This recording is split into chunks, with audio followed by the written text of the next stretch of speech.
खबर उत्तराखंड देख रहे हैं आप सब और मैं हूं आपके साथ रूपाली शर्मा। तो चलिए बुलेटिन की शुरुआत करते हैं। उत्तरकाशी के धराली में लापता लोगों की तलाश में हर तकनीक का इस्तेमाल किया जा रहा है। शुक्रवार को 257 फंसे लोगों को निकाला गया। अब तक आपको बता दें कि 729 लोगों को रेस्क्यू किया जा चुका है। गंगोत्री, भैरव घाटी, नेलांग तथा आसपास के क्षेत्रों में कुल मिलाकर 274 लोगों को हार्शिल लाया गया, जिनमें से 174 लोगों को हार्शिल से नीचे लाया गया है तथा 100 लोग अभी भी हार्शिल में ही हैं। रेस्क्यू ऑपरेशन में थर्मल इमेजिंग और विक्टिम लोकेटिंग कैमरे का भी उपयोग किया जा रहा है। इसके साथ साथ उत्तराखंड पुलिस, एसडीआरएफ की डॉग स्क्वाड टीम द्वारा धराली हर्षिल के ग्राउंड जीरो पर सर्चिंग ऑपरेशन जारी है। तो इस बीच तस्वीरें आपके सामने हैं, जहां पर धराली में इस बड़ी आपदा के बाद अभी भी लगातार सर्चिंग ऑपरेशन जारी है। सर्च ऑपरेशन किया जा रहा है। और इस बीच आपको बता दें कि उत्तरकाशी के धराली में अभी तक लापता लोगों की तलाश में नई तकनीक का इस्तेमाल किया जा रहा है, ताकि मलबे के नीचे अगर कोई दबा हो तो उसे जो है वो वहां से ढूंढ निकाला जाए। काफी सारे लोग जो है अभी तक फंसे हुए थे, जिनको निकाला भी गया है। आपको बता दें कि करीबन 274 लोगों को हार्शिल लाया गया है और इनमें से 100 लोग अभी भी हार्शिल में हैं, लेकिन बाकी के जो है उन्हें नीचे लाया गया है। रेस्क्यू ऑपरेशन में ये अलग अलग टेक्निक्स जैसे थर्मल इमेजिंग और विक्टिम लोकेटिंग कैमरे का इस्तेमाल कर रहे हैं, जैसे आपकी स्क्रीन पर आप देख सकते हैं। इसी के जरिए तलाश जो है वो जारी है, ताकि लापता लोगों को जल्द से जल्द जो है वो ढूंढा जा सके। तो यहाँ पर आपको बता दें कि ये कहीं ना कहीं एक बड़ी आपदा जो देखने को मिली, उसके बाद लगातार एडमिनिस्ट्रेशन हो या फिर सरकार हो, काम करती हुई नजर आ रही है। कुछ दिन पहले तस्वीरें आपने देखी, मुख्यमंत्री पुष्कर सिंह धामी उस जगह पर मौजूद थे। हमारे साथ अरुण शर्मा, वरिष्ठ पत्रकार उत्तराखंड से जुड़ चुके हैं फोन लाइन पर। अरुण, बताइएगा क्या कुछ अपडेट है, क्योंकि कुछ लोगों को हार्शिल लाया गया है लेकिन न्यू टेक्निक्स इस्तेमाल की जा रही है। अभी तक क्या कुछ आंकड़ा है लापता लोगों का? नहीं है अब तक, लेकिन अलग अलग जगहों पर जो गंगोत्री में या उसके अलावा और पड़ावों में जो लगभग लोग थे, उनमें से लगभग कल तक 750 लोग निकाल लिए गए। लेकिन कल एक दिक्कत हो गई कि दिन में 1:30 बजे से वहां बारिश हो गई उस पूरे उत्तरकाशी वैली में। तो उसकी वजह से ये हुआ कि उसके बाद वो जो हेली सर्विसेज चल रही थी, जो चिनूक चल रहा था, जो MI-17 चल रहा था, उनको रोक देना पड़ा खराब मौसम के कारण। लेकिन ये है कि आज फिर खुल गया होगा, तो आज सुबह से फिर ऑपरेशन शुरू हो गया। तो अभी वहाँ स्थिति ये है कि बहुत सारे आधुनिक उपकरणों के साथ और डॉग स्क्वाड के साथ वहाँ खोजबीन चल रही है। लेकिन रूपाली देखिए, जो फ्लड आया है और उसके बाद जो घाटी में लगभग 40 से 50 फीट ऊंचा मलबा इकट्ठा हो गया है, उसके नीचे जिंदगी की तलाश करना बड़ा मुश्किल काम है। लेकिन फिर भी जो NDRF, SDRF, ITBP, पुलिस, आपदा प्रबंधन की टीम, प्रशासन की टीम लगातार प्रयास कर रही है कि कहीं कोई उम्मीद हो तो उस आदमी को बचाया जा सके। जी रूपाली। यहाँ पर एक सवाल ये है कि अभी क्या कुछ अंदाजा है मौसम के हवाले से कि आने वाले दिनों में मौसम फिर बिगड़ेगा? क्योंकि वो भी बहुत ज्यादा जरूरी है। जब तक धूप रहेगी तब तक अभियान चलाना आसान होगा, लेकिन जैसे ही वापस बारिशें होंगी काफी मुश्किलात आएगी। निश्चित तौर पर ये हमने कल देखा रूपाली। देखिए, शुरू में जब मंगलवार को ये घटना घटी थी, तो मंगलवार को बारिश हो रही थी। मंगलवार के बाद बारिश हुई बुधवार को, तो उससे भी दिक्कत आई। लेकिन कल शुक्रवार को भी दिन में बारिश हो गई। तो बारिश की वजह से क्या हो रहा है कि जैसे जो रेस्क्यू टीम के लोग भेजे जा रहे हैं, मेडिकल टीम के लोग भेजे जा रहे हैं देहरादून से, क्योंकि देहरादून में भी बारिश हो रही थी, वहां भी बारिश हो रही थी। और उसके अलावा जो जैसे फोर्सेस के लोग जाते हैं देहरादून से, उनको फ्लाई करके वहां उतारा जाता है। तो कल दिन में इन सब चीजों में व्यवधान आ गया मौसम के कारण। और देखिए, मौसम एक बहुत बड़ा फैक्टर है बचाव और राहत कार्य में, कि अगर मौसम खराब है तो ना तो फ्लाई कर सकता कोई चॉपर और ना वहां काम हो सकता, क्योंकि बार बार ये डर रहता है कि कहीं फिर से कहीं से उफान ना आ जाए, तो वो लोगों की जान भी खतरे में पड़ सकती है। तो इसको देखते हुए बहुत सावधानी से वहां काम किया जा रहा है। और अब तो अत्याधुनिक उपकरण हैं जो नीचे जमीन के अंदर भी पता लगाते हैं कि कहीं कोई जिंदगी है तो वो पता लगाएंगे। तो अभी देखिए चल रहा है ऑपरेशन, और ठीक ऑपरेशन है अरुण, के जो रोकना रिजल्ट चाहूंगी, आएगा एक बड़ी तभी खबर पता लगेगा। सामने आ रही है जहां फिर एक बार बद्रीनाथ राष्ट्रीय राजमार्ग जो है भनेर पानी पीपल कोठी और पागल नाला में ये बड़ी तबाही देखने को मिली है। तीर्थयात्री से लेकर स्थानीय लोगों को परेशानियां हो रही हैं। बड़ी बड़ी मशीनें जो है वो काम कर रही हैं ताकि जल्दी से जल्दी मलबा जो है वो हटाया जाए।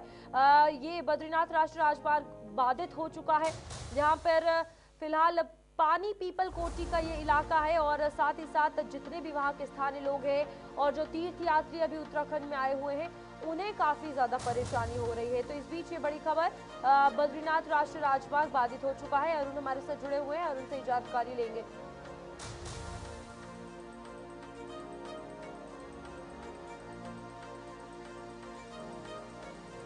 तो यहाँ पर फिलहाल तस्वीरें आप देख सकते हैं और हमारे संवाददाता हमारे साथ जुड़े हुए हैं। अरुण, इसको लेकर क्या कुछ अपडेट है, क्योंकि बद्रीनाथ राष्ट्रीय राजमार्ग की अगर बात की जाए, कुछ दिन पहले भी बोल्डर गिरने की तस्वीरें सामने आई थी, आज फिर क्या कुछ हालात है?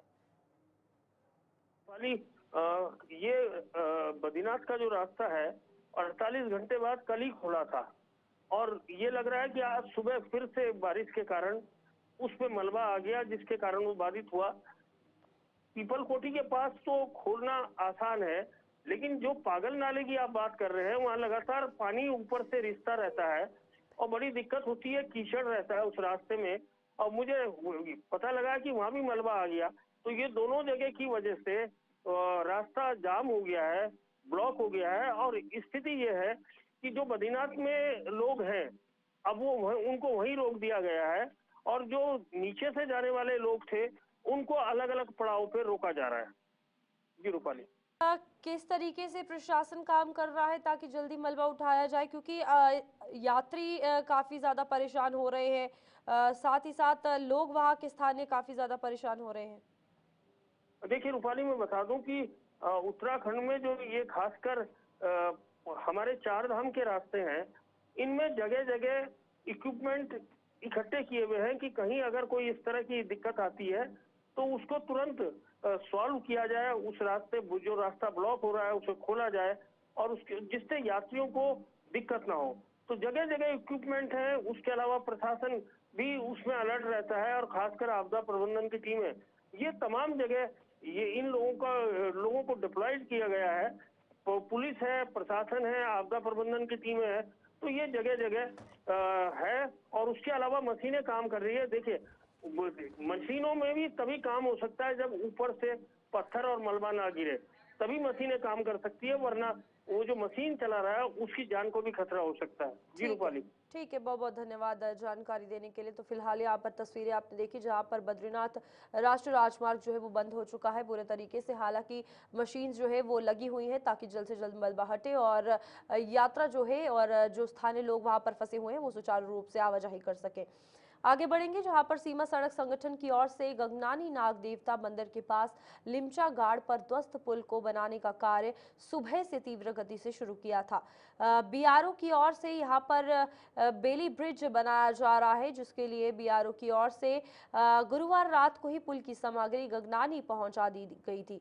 खराब मौसम के बीते रात भर बेली ब्रिज का निर्माण कार्य जारी रहा। इस कार्य में बीआरओ के 16 अधिकारी, 80 मजदूर, एक पोकलैंड, एक हाइड्रा, एक जेसीबी मशीन कार्य में जुटी है। बीआरओ के अधिकारियों की माने तो आज दोपहर तक पुल पर आवाजाही शुरू हो सकती है। बता दें कि गंगोत्री घाटी में मंगलवार रात को हुई मूसलाधार बारिश के कारण गंगोत्री हाईवे नेताला, सिलकुरा, भटवाड़ी, पापड़ गाड़, लिमचा गाड़, कंडार मंदिर, डबरानी, लोहरी, नागपाला परियोजना, सोनगाड़ सहित विभिन्न स्थानों पर बाधित हो गया था, और जिसमें उत्तरकाशी से गगनानी तक बीआरओ ने तत्परता दिखाते हुए गुरुवार को ही सुचारू कर दिया था। तो वहीं आखिरकार कड़ी मशक्कत के बाद संबंधित विभाग को कामयाबी हासिल हुई और लगभग 32 घंटे बाद बद्रीनाथ राष्ट्रीय राजमार्ग पीपल कोटी भनेर पानी में मार्ग को सुचारू किया गया। सैकड़ों की तादाद में फंसे हुए तीर्थयात्री अपने अपने स्थान के लिए निकले। सर्वप्रथम संबंधित विभाग के द्वारा दोनों तरफ फंसे हुए तीर्थयात्रियों से लेकर स्थानीय लोगों को पैदल यात्रा के लिए मार्ग सुचारू कर दिया गया है।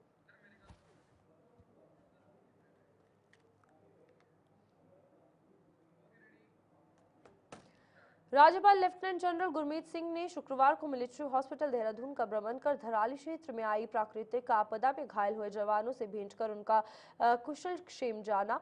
राज्यपाल ने भर्ती जवानों से आत्मीय संवाद करते हुए उनके साहस, हिम्मत और कर्तव्य निष्ठा की सराहना की तथा उन्हें शीघ्र स्वास्थ्य लाभ की कामना की। राज्यपाल ने घायल जवानों से घटना से संबंधित अनुभव भी सुने और उनके मनोबल और जज्बे की प्रशंसा की। उन्होंने उपस्थित चिकित्सकों से जवानों के स्वास्थ्य की विस्तृत जानकारी प्राप्त की और निर्देश दिए कि उन्हें समुचित उपचार सुविधा उपलब्ध करवाई जाए। इस अवसर पर GOC sub area major general MPS Gill सहित सेना के वरिष्ठ अधिकारी उपस्थित रहे।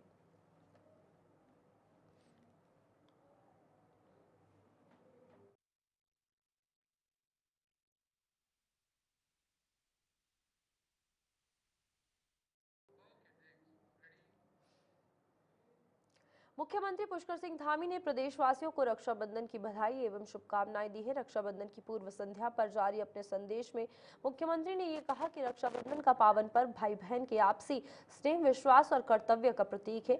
उन्होंने कहा कि हमारी समृद्ध संस्कृति परंपराओं से जुड़े इस पर्व का ऐतिहासिक महत्व भी है। मुख्यमंत्री ने कहा कि रक्षाबंधन का पर्व सामाजिक सद्भाव के साथ ही महिलाओं के प्रति आदर एवं सुरक्षा की भावना को भी सुदृढ़ बनाता है।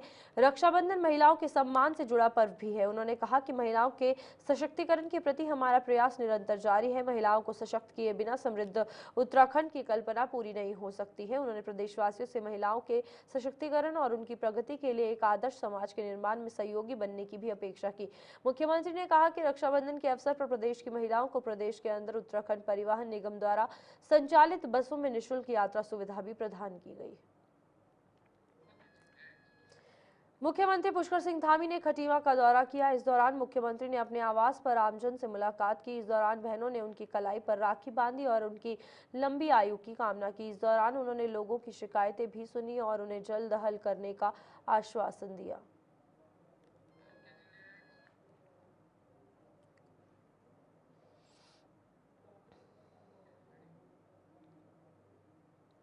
रक्षाबंधन के पावन पर्व पर जिलाधिकारी देहरादून के कार्यालय में तिब्बती समाज की महिलाओं ने जिलाधिकारी सवीन बंसल से भेंट की। इस दौरान तिब्बती समाज की महिलाओं ने जिलाधिकारी सवीन बंसल की कलाई पर राखी बांधकर और माथे पर तिलक कर उनकी लंबी आयु की कामना की। हमारा रक्षाबंधन सुरक्षा, हमारे बॉन्डिंग और प्रेम का प्रतीक है। तो इसी भावना से हमारे प्रांत में, राज्य में, देश भर में मनाया जाता है। Reflection of love between brother and sister and the bonding, the special bonding they enjoy among each other. It is also indicative of values over evils. So ये स्पिरिट से इस स्पिरिट का स्मरण करते हुए इस त्योहार की सभी को हार्दिक बधाई और शुभकामनाएं। सरोवर नगरी नैनीताल से लगभग 22 किलोमीटर की दूरी पर भीमताल के विकास भवन सभागार में इको फ्रेंडली बीज राखिया वितरण कार्यक्रम का आयोजन किया गया, जिसका उद्देश्य पर्यावरण संरक्षण को बढ़ावा देना है। इस अवसर पर मुख्य विकास अधिकारी नैनीताल अनामिका ने आयुर्वेदिक बीज युक्त राखियों का अनावरण करते हुए स्कूली बच्चों को राखियां वितरित की और सभी को रक्षाबंधन की शुभकामनाएं दी। मुख्य विकास अधिकारी ने कहा कि रक्षाबंधन भाई बहनों के अटूट प्रेम का प्रतीक है। रक्षाबंधन पर बहनें अपने भाइयों की कलाई पर इन सुंदर राखियों को बांधती हैं। तो हम लोगों ने यहाँ पे राखी का पर्व मनाया है। इसमें हमारे आयुष एवं आयुष शिक्षा विभाग द्वारा इको फ्रेंडली राखियों को इंट्रोड्यूस किया गया है। इसकी खास बात यह है कि इसके रैपर में सीडलिंग्स रखी गई हैं। ये मेडिसिनल प्लांट की सीडलिंग्स हैं, जैसे कि तुलसी, अश्वगंधा। इसमें हम लोगों ने एक प्रोग्राम का आयोजन किया है विकास भवन नैनीताल में, और यहाँ पर बच्चों को बुला करके उनको ये राखियाँ दी गई हैं। और ये हमारा उद्देश्य है कि जिस प्रकार से हमारा जो राखी का पर्व है वो कहीं ना कहीं भाई बहन के प्यार को और उनके बॉन्ड को दर्शाता है, इसी प्रकार से हम अपने पर्यावरण के प्रति जागरूक बने। और नगर निगम सभागार में रक्षाबंधन का पर्व परंपरागत रीति रिवाजों के साथ और हर्षोल्लास के साथ मनाया गया। इस विशेष अवसर पर नगर निगम की महिला कर्मचारियों, पर्यावरण मित्र बहनों एवं महिला स्वयं सहायता समूहों से जुड़ी सैकड़ों महिलाओं ने महापौर विकास शर्मा और नगर आयुक्त नरेश दुर्गापाल को रक्षा सूत्र बांधकर उनकी दीर्घायु एवं सुखमय जीवन की कामना की। इस भावपूर्ण अवसर पर महापौर ने महिला सशक्तिकरण को समर्पित कई महत्वपूर्ण घोषणाएं की। उन्होंने रुद्रपुर में शीघ्र ही एक बड़ा प्रशिक्षण केंद्र खोलने की घोषणा की, जिसमें महिलाओं को IAS, PCS सहित उच्च शिक्षा से जुड़े निःशुल्क कोर्स तथा तकनीकी प्रशिक्षण की सुविधाएं उपलब्ध करवाई जाएंगी। आज रक्षाबंधन की शुभ संध्या में पूर्व संध्या पर नगर निगम परिवार ने माननीय मेयर साहब के नेतृत्व में एक उनकी पहल है। सभी जो महिला हमारे कार्मिक हैं, पर्यावरण मित्र हैं, ऑफिस स्टाफ है और SHG की महिला समूह है, काफ़ी बड़ी समूह में आज महिलाएं यहाँ एकत्र हुई थी। उनके साथ रक्षाबंधन का त्यौहार मनाया है, क्योंकि जो कल त्यौहार आ रहा है वो महिलाओं के लिए ही समर्पित है। और नगर निगम महिलाओं के लिए काफ़ी चीज़ें नई पहल की हैं। कई हम उनको ट्रेड टैक्स में लगाया। वहीं उत्तराखंड में जिला पंचायत अध्यक्ष और ब्लॉक प्रमुखों के चुनावों को लेकर बीजेपी गंभीर नजर आ रही है। बीजेपी ने प्रदेश मुख्यालय में पार्टी के प्रदेश अध्यक्ष की मौजूदगी में उत्तरकाशी और चमोली जिले के कई नवनिर्वाचित सदस्यों को बीजेपी की सदस्यता दिलाई। इनमें उत्तरकाशी के वर्तमान जिला पंचायत अध्यक्ष दीपक विजलवाण भी शामिल थे। और प्रदेश अध्यक्ष महेंद्र भट्ट ने कहा कि आगामी 14 अगस्त तक उत्तराखंड बीजेपी में सभी जिलों के काफी संख्या में नवनिर्वाचित पदाधिकारी शामिल होंगे। महेंद्र भट्ट ने दावा किया है कि सभी 89 ब्लॉक प्रमुखों में से अधिकांश सीटों पर भाजपा के प्रमुख चुनाव जीतेंगे। यहां बता दें कि हरिद्वार को छोड़कर प्रदेश के सभी 12 जिलों में पंचायत चुनाव हुए हैं। ब्लॉक प्रमुखों के चुनाव के साथ ही जिला पंचायत अध्यक्षों के चुनाव होने पर है और सभी चुनावों में भारतीय अपना जनता पार्टी अपनी जीत का दावा कर रही है। क्या दावा है? हमने प्रत्येक जिले के अंदर ब्लॉक प्रमुख के प्रभारी हमारे पहले से लगे हैं। उन्होंने बहुत अच्छा काम किया है। 63 ब्लॉक प्रमुख ने आज घोषित कर दिए हैं। शेष बचे हुए ब्लॉक प्रमुख 26 हम कल तक करेंगे और हो सकता है एक आध जगह हमको फ्री छोड़ना पड़े, ऐसी परिस्थिति हो सकती है। तो हम लोग पिछली बार 50 ब्लॉकों में जीते थे, हरिद्वार जोड़कर। इस बार हरिद्वार के सब निर्विरोध जीते थे। इस बार हम वो संख्या को नहीं, पिछली बार टोटल 50 थे, उसमें से हरिद्वार जीते। तो अब हम इस संख्या को, भाई मुझे लगता है कि 89 के 89 ही जैसा माहौल बन रहा है, 89 के 89 ब्लॉक प्रमुख भारतीय जनता पार्टी के ही होंगे। देखिए आज 2 जिले, एक चमोली जिला और दूसरा उत्तरकाशी जिला, ये दोनों जिलों के अनेकों जो निर्दलीय सदस्य जीत कर आए थे, उन्होंने पार्टी की सत्ता ली है। और मेरे पे फीडबैक है कि अनेकों जिलों के अंदर भी अनेकों जिला अस्पताल बागेश्वर का जिलाधिकारी आशीष भटगाई ने औचक निरीक्षण किया है। उन्होंने कार्मिकों को ID कार्ड पहनने और ड्रेस कोड का पालन करने के निर्देश दिए हैं। अस्पताल में हेलो सेवा और टोकन डिस्प्ले सिस्टम का भी शुभारंभ किया गया। निरीक्षण के दौरान DM भटगाई ने जन औषधि केंद्र, OPD, जनरल वार्ड, बाल चिकित्सा वार्ड, एक्सरे रूम, HDU सहित मुख्य वार्डों का निरीक्षण किया। अस्पताल की स्वास्थ्य, सफाई, दवा उपलब्धता और कर्मियों की उपस्थिति की जानकारी ली। मरीजों से मुलाकात कर उन्हें मिल रही सुविधाओं के बारे में भी बताया। जिला अस्पताल का आज फिर से औचक निरीक्षण मेरे द्वारा किया गया है। तो पहले भी सफाई के लिए लगातार निर्देशित किया जा रहा है, तो उसमें कुछ अभी सफाई में थोड़ा सा इम्प्रूवमेंट तो है, लेकिन जो हमारे नए CMS आए हैं और CMO हैं, उनको कहा गया है कि लगातार इस पर मॉनिटरिंग करने की आवश्यकता है, डेली बेसिस पे मॉनिटरिंग करने की आवश्यकता है। और साथ ही साथ जो हमने पहले भी इंस्ट्रक्शन दिए थे कि बेडशीट जो है वो हर डे टू डे उसको चेंज होना है, जैसा भी इनका कलर कोडिंग होता है उसके अनुरूप, तो वो भी देखने की आवश्यकता है। और आज यहाँ पर हेलो हेल्थ करके हेल्पलाइन है, वो भी स्टार्ट हुई है, तो उसमें भी सही से कार्रवाई हो। देहरादून में सीटू से संबंध उत्तराखंड आशा स्वास्थ्य कार्यकर्ती यूनियन का प्रतिनिधि मंडल जिलाधिकारी देहरादून से मिलाप हुआ। इस अवसर प्रतिनिधिमंडल ने आशाओं को BLO ड्यूटी से हटाने का विरोध किया। उन्होंने मांग की कि उन्हें वापस BLO ड्यूटी पर लगाया जाए। इसी को लेकर यूनियन ने भारत निर्वाचन आयोग व राज्य निर्वाचन आयोग उत्तराखंड को ज्ञापन जिलाधिकारी के माध्यम से सौंपा।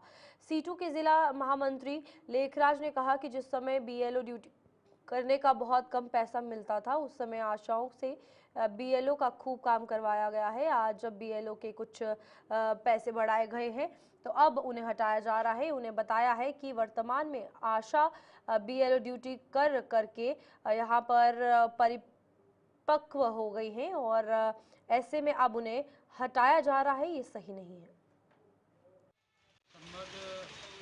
उत्तराखंड आशा कार्यकर्ती यूनियन के द्वारा जिलाधिकारी जो जिला निर्वाचन अधिकारी भी है उनको ज्ञापन दिया गया है। ज्ञापन में जो आशाओं को निर्वाचन। वहीं नैनीताल के बोहरा गांव पहुंचे हाथियों के झुंड ने पूरे गांव में दहशत फैला दी है। पिछले 3 दिनों से बोहरा गांव और उसके आसपास के इलाकों में जंगली हाथियों का ये झुंड लगातार घूम रहा है। हाथियों की दस्तक ने ग्रामीणों की रातों की नींद उड़ा दी है। हाथियों ने गांव में घुसकर किसानों की साल भर की मेहनत को चंद घंटों में मिट्टी में मिलाने के साथ फसलों को चौपट कर दिया है। ग्राम प्रधान सुरेंद्र सिंह बिष्ट ने बताया कि किसानों के खेतों में घुसकर अरबी, केले और अदरक की फसलें पूरी तरह से तबाह जो है इन हाथियों ने कर दी है और जंगली हाथियों की इस दस्तक के बाद लोगों में भारी भय है। वे लगातार वन विभाग से सुरक्षा व्यवस्था करने की मांग कर रहे हैं ताकि अनिश्चितता के माहौल से मुक्ति मिल सके। बोरागांव ग्राम प्रधान बोरागांव, मेरा दोनों डिवीजन रामनगर और नैनीताल डिवीजन से अनुरोध है कि हाथियों का 3-4 दिन से बहुत आतंक हो रहा है। गेहूं और धान तो हम पहले से नहीं लगाते बंदर को वैसे, लेकिन हाथियों ने इस बार अदरक, गडेरी और केले में हम लोग निर्भर रहते हैं मक्का में, तो ये भी हाथियों ने सब नुकसान कर दिया है। 3 दिन से ग्रामवासी सोए नहीं है यहाँ पर, और इसी तरह अगर रहा तो इनसे अनुरोध है कि इनको जरा निकट भविष्य में ऐसे अगर रहा तो गाँव में जो है पलायन की स्थिति आ जाएगी। रुड़की के मंडावली गांव में खेत, कब्रिस्तान, शमशान और स्कूल में पानी भरा हुआ है। पानी की निकासी व्यवस्था न होने को लेकर ग्रामीणों में भारी रोष है और ग्रामीणों ने अपना विरोध भी जताया है। ग्रामीणों को विरोध के बाद नायब तहसीलदार यूसुफ अली ने गांव में पहुंचकर गांव के ग्राम प्रधान से वार्ता की और जल्द ही जल भराव की समस्या का समाधान करने की भी बात कही है। वहीं ग्रामीणों का कहना है कि उनकी फसलें बर्बाद हो चुकी है और इस पर कुछ सोचा जाए।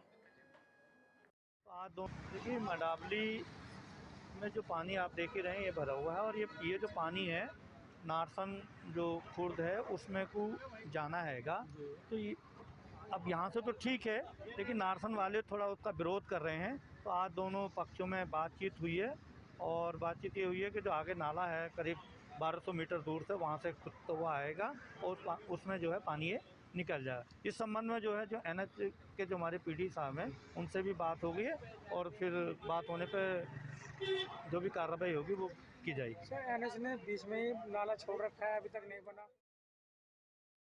चलिए, अभी के लिए बुलेटिन में इतना ही। खबरें आगे भी जारी रहेंगी। आप देखते रहिए गुलिस्तान न्यूज़।